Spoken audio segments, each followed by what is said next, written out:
말씀은 요한복음 18장 15절에서 27절입니다. 시몬 베드로와 또 다른 제자 한 사람이 예수를 따르니 이 제자는 대제사장과 아는 사람이라. 예수와 함께 대제사장의 집들에 들어가고 베드로는 문 밖에 서 있는지라. 대제사장을 아는 그 다른 제자가 나가서 문 지키는 여자에게 말하여 베드로를 데리고 들어오니 문 지키는 여종이 베드로에게 말하되 너도 이 사람이 제자 중 하나가 아니냐 하니 그가 말하되 나는 아니라 하고 그때가 추운 거로 종과 아랫사람들이 불을 피우고 서서 쬐니 베드로도 함께 서서 쬐더라. 대제사장이 예수에게 그의 제자들과 그의 교훈에 대하여 물으니 예수께서 대답하시되 내가 드러내놓고 세상에 말하였노라. 모든 유대인들이 모이는 회당과 성전에서 항상 가르쳤고 은밀하게는 아무것도 말하지 아니하였거늘 어찌하여 내게 묻느냐. 내가 무슨 말을 하였는지 들은 자들에게 물어보라. 그들이 내가 하던 말을 아느니라. 이 말씀을 하심에 곁에 섰던 아랫사람 하나가 손으로 예수를 쳐 이르되 내가 대제사장에게 이같이 대답하느냐 하니 예수께서 대답하시되 내가 말을 잘못하였으면 그 잘못한 것을 증언하라. 바른 말을 하였으면 내가 어찌하여 나를 치느냐 하시더라. 안나스가 예수를 결박한 그대로 대제사장 가야바에게 보내니라. 시몬 베드로가 서서 불을 쬐대니 사람들이 묻되 너도 그 제자 중 하나가 아니냐. 베드로가 부인하여 이르되 나는 아니라 하니 대제사장의 종 하나는 베드로에게 귀를 잘린 사람의 친척이라. 이르되 내가 그 사람과 함께 동산에 있는 것을 내가 보지 아니하였느냐. 이에 베드로가 또 부인하니 곧 닭이 울더라. 아멘. 예수님께서 대제사장의 집에 붙들려 가서 지금 신문을 받고 있는 장면입니다. 우리가 그 달걀을 많이 먹죠. 양계를 하는 데 있어서 제일 중요한 것이 세 가지라고 합니다. 첫째는 그러니까 좋은 닭을 골라가지고 와야 되는 거예요. 그러니까 종계가 누구냐. 그러니까 누구의 새끼냐는 거예요. 그러니까 사람도 마찬가지죠. 엄마가 병이 들었거나 아니면 나이가 많이 들었는데 그런 경우에 아이를 가져서 나면은 건강한 아이를 젊었을 때 건강한 아이 낳을 확률보다는 조금 더 적다고 그러죠. 닭도 마찬가지라고 합니다. 두 번째는 그 닭이 환경이 그렇게 중요하대요. 요즘에는 이렇게 양계장 보면은 거기다가 닭을 빽빽하게 넣어가지고 키우지 않습니까? 그래서 요즘에는 고밀도 양계이기 때문에 거기에 온도와 습도를 잘 조절해주고 또 쾌적하게 또 깨끗하게 청결하게 해줘야 된답니다. 그래서 이제 그것에 따라서 이 생산량의 증감이 달라지는 것이죠. 그러니까 달걀을 얼마나 많이 낳을 수 있는가가 달라진다는 것입니다. 그 다음에 중요한 게 뭐냐면 사료가 굉장히 중요하대요. 그러니까 첫 번째는 좋은 종계를 만나야 되고 두 번째는 환경이 좋아야 되고 양계장 환경이 좋아야 되고 세 번째는 사료가 좋아야 된대요. 그러니까 사료를 안 좋은 거 쓰면은 닭들이 탈이 나겠죠. 근데 우리나라 경우는 어쩌냐면 선진국에서는 닭 한 마리가 1년에 알을 300개를 낳는답니다. 대부분 양계장에서 커나온 닭들이. 근데 우리나라는 거기 10%가 조금 적게 낳는 270개 정도 낳는데요. 닭 한 마리당. 그래서 이제 닭 한 마리만 딱 생각하면 1년에 30개 차이, 계란 한 판 차이다 별거 아니겠다 1년 내내 생각하면. 근데 만약에 닭을 이 양계장 주인이 10,000마리를 키우고 있다고 생각해봐요. 그러면은 1년에 달걀은 30만 개나 차이가 나는 것입니다. 수입에 있어서 굉장히 많은 차이죠. 그러면 어디서 왜 그런 차이가 벌어지는가? 이제 선진국하고 우리나라하고 도대체 무엇이 차이가 있길래 그렇게 달걀이 낳는 알의 개수가 그렇게 차이가 많이 나는가? 첫 번째로 이제 비교를 해보자면 종계를 보죠. 우리나라 그 닭이 있지 않습니까? 그 종계는 전부 외국에서 100% 수입한답니다. 그러니까 선진국하고 이 종계는 아무 차이가 없는 거예요. 그리고 두 번째, 환경은 우리나라가 환경이 훨씬 좋답니다. 양계장 환경이. 왜냐하면 선진국은 게사가 오래돼가지고 노후되지 않겠습니까? 선진국에서는. 근데 우리나라는 그런 최신식 설비를 갖춘 그 게사를 만든 지가 한 20년이나 밖에 안 됐대요. 그래서 아직 그렇게 노후가 안 돼서 환경은 선진국보다 우리나라가 훨씬 더 낫답니다. 그러면 종계도 100% 수입해 오고 환경도 훨씬 낫고 그러면 이제 이 사료가 문제인데 닭이 먹는 모이 말이죠. 사료도 다 100% 수입한대요. 우리나라 것을 쓴 게 아니라 수입을 하는데 이게 사료가 어디서 차이가 나냐면 선진국은 그 사료를 반드시 쪄서 닭들에게 준답니다. 근데 우리나라는 쪄서 닭에게 먹인다는 것이 그 과정이 귀찮기 때문에 그걸 생략해버린 것이에요. 그래서 그냥 먹이게 되니까 철저한 살균 과정을 거친 선진국에 비해서 이 닭이 탈이 더 많이 나는 것이죠. 그래서 완전한 먹이를 먹이지 못해서 이 생산량이 감소가 되고 있답니다. 그래서 이것은 굉장히 중요한 교훈입니다. 양계에서만 이게 중요한 것이 아니고 우리 하나님을 믿는 우리들에게서도 굉장히 중요하다는 것이에요. 그러니까 우리에게 있어서 뿌리는 무척 중요한 것이죠. 또한 우리가 살고 있는 환경 또한 굉장히 중요합니다. 근데 우리의 뿌리와 환경이 아무리 좋다 할지라도 우리가 무엇을 먹고 있느냐, 우리가 무엇을 양식으로 삼으면서 하루하루를 먹으며 살아가느냐에 따라서 우리의 삶에 있어서 엄청난 차이가 난다는 것입니다. 그래서 내가 쾌락을 양식으로 삼고 있는가, 명예나 성공을 양식으로 삼고 있는가, 아니면 물질에 대한 욕망을 양식으로 삼고 있느냐에 따라서 우리 삶은 엄청난 차이가 난다는 것입니다. 오늘 이제 이 말씀을 보면 대제사장과 예수님의 대화가 나옵니다. 근데 거기에서 지금 하속과 그러니까 거기 종 있죠. 대제사장의 종과 베드로의 태도를 비교를 해보겠습니다. 지금 두 사람은 다르죠. 뿌리가 다른 것입니다. 그 하속은 하나님의 자녀가 아니었고 베드로는 하나님의 자녀였습니다. 그래서 오늘은 이 말씀을 거기다가 초점을 맞추겠습니다.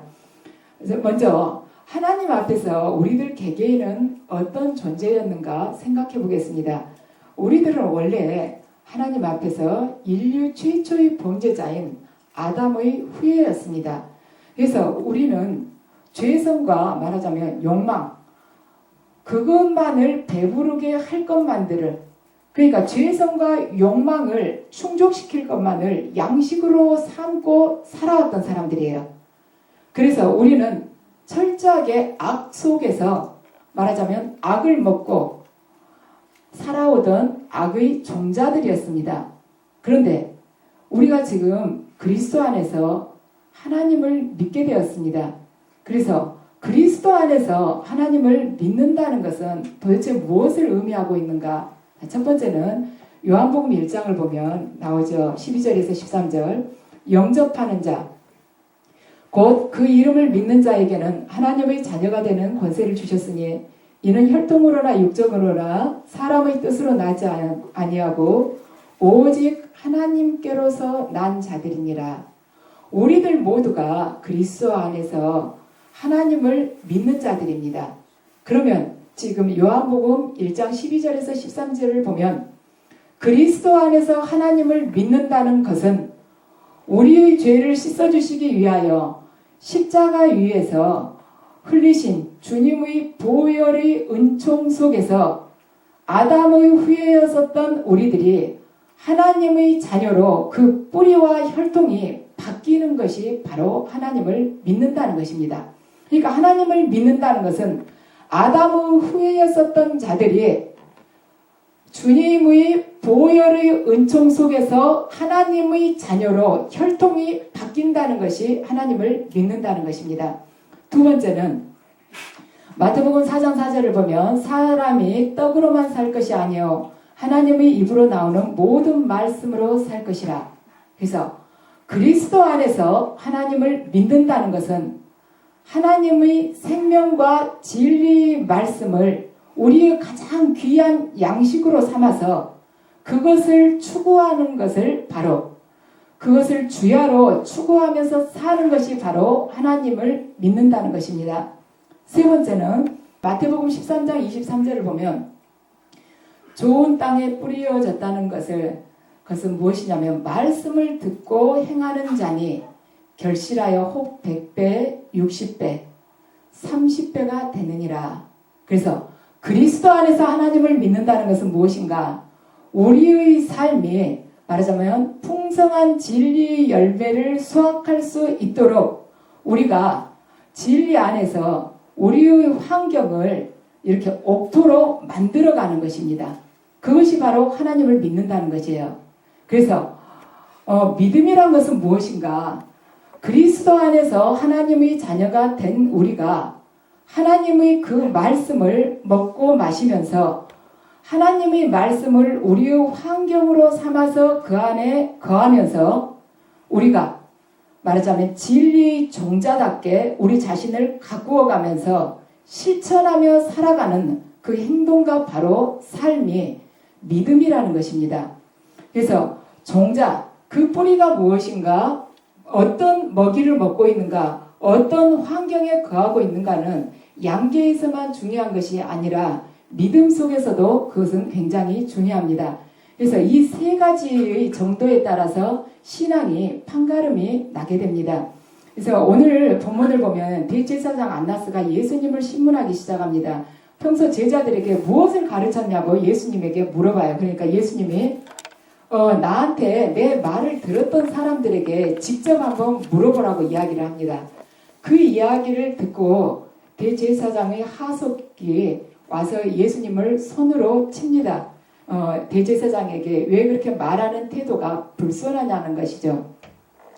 그래서 이 하석은 예수님을 단순히 한 남자를 친 것처럼 생각하지만 이것은 말하자면 진리를 친 것이며 하나님께서 보내신 하나님의 아들을 친 것이며 또한 하나님을 폭행하는 것이나 똑같습니다. 그 아들을 보내신 하나님에게 바로 폭력을 행하는 것이나 같다는 것입니다. 그런데 왜 이 하속이 그렇게 어처구니 없는 짓을 저지를 수가 있었겠는가? 먼저 그 하속의 뿌리가 나빴습니다. 그는 그냥 하나님의 자녀로 거듭난 자가 아니고 아담의 후예일 따름이었습니다.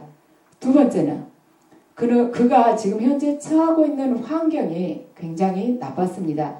그가 지금 머무르고 있는 대제사장의 집은 하나님의 의가 드러나는 것이 아니라 인간의 의가 드러나는 것이고 하나님의 영광이 드러나는 것이 아니라 인간의 명예가 드러나는 것이었습니다.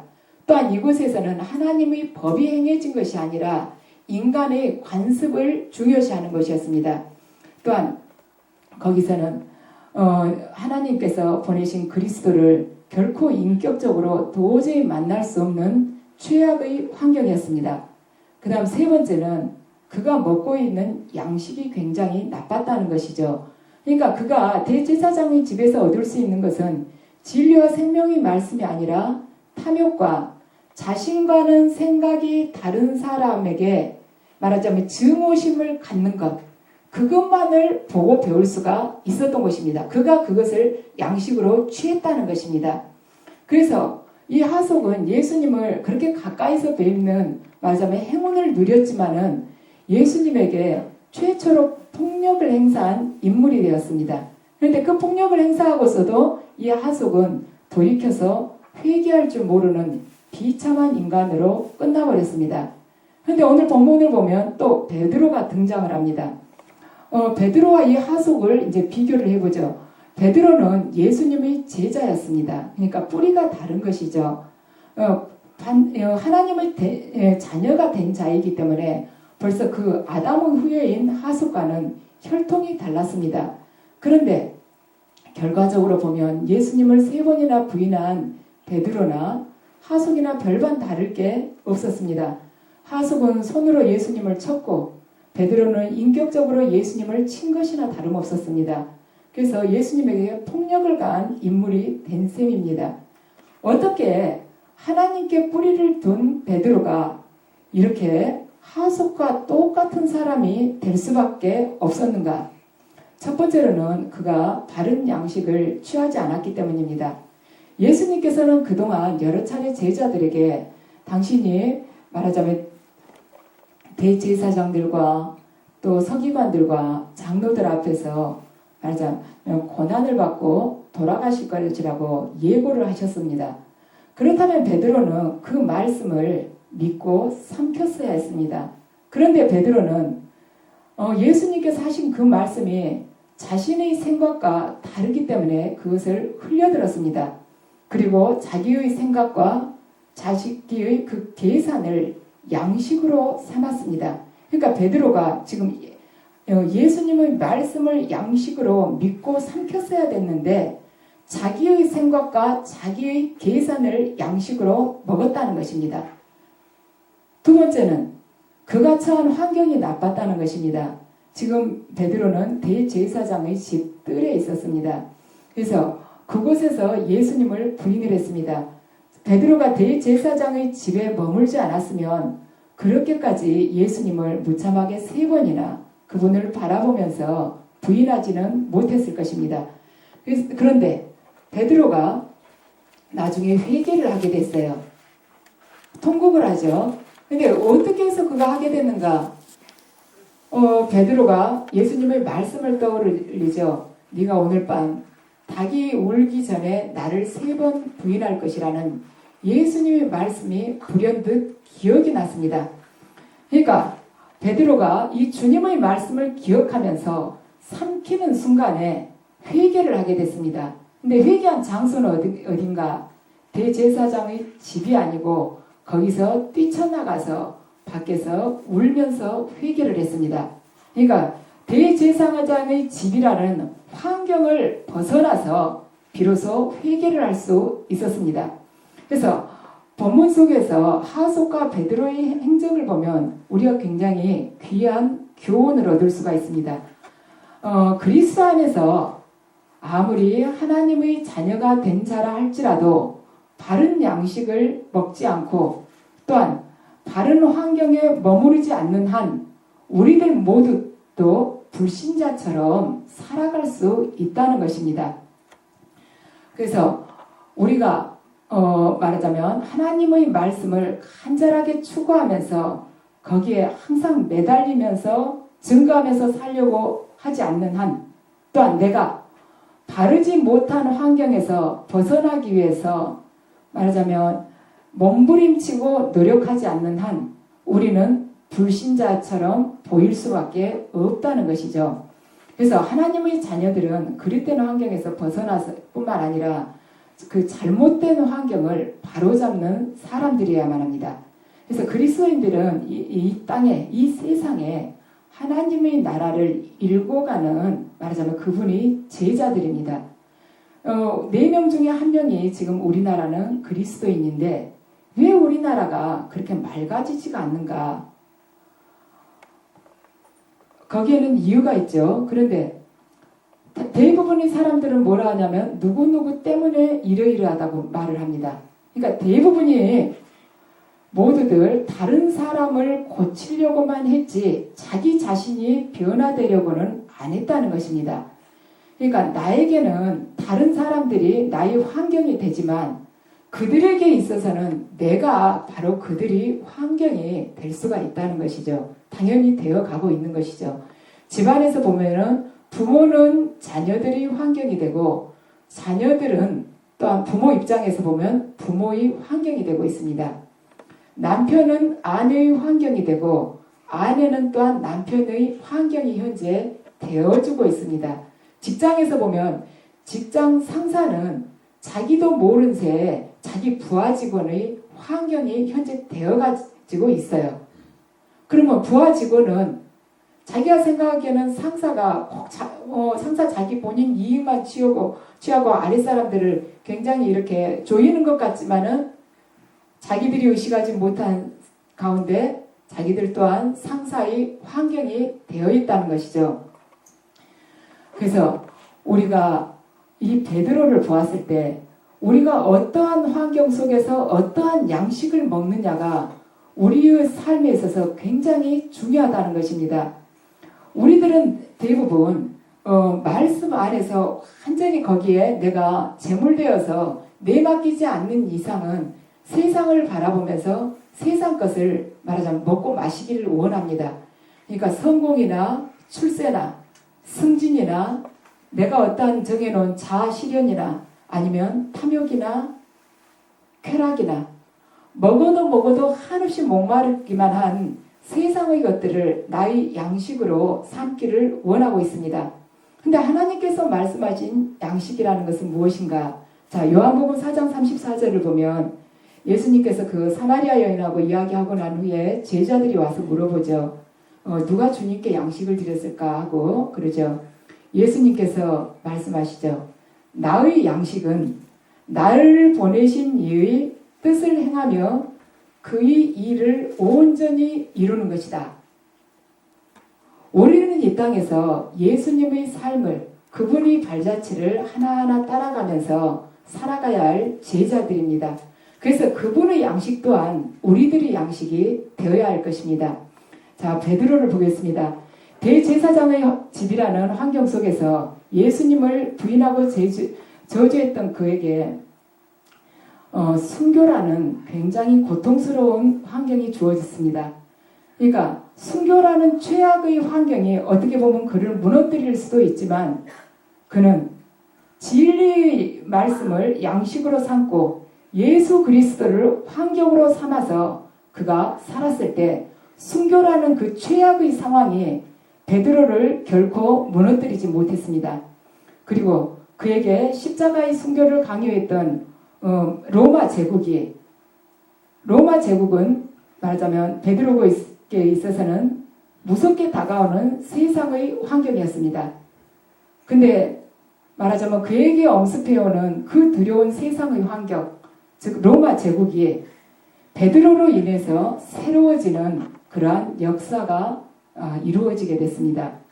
그래서 바로 이것이 그리스도 안에서 하나님을 믿는다는 것입니다. 아담의 후에 불과했었던 우리가 하나님의 자녀로 우리의 혈통이 바뀌었다. 뿌리가 그분의 말하자면 자녀로서 변화됐다는 것.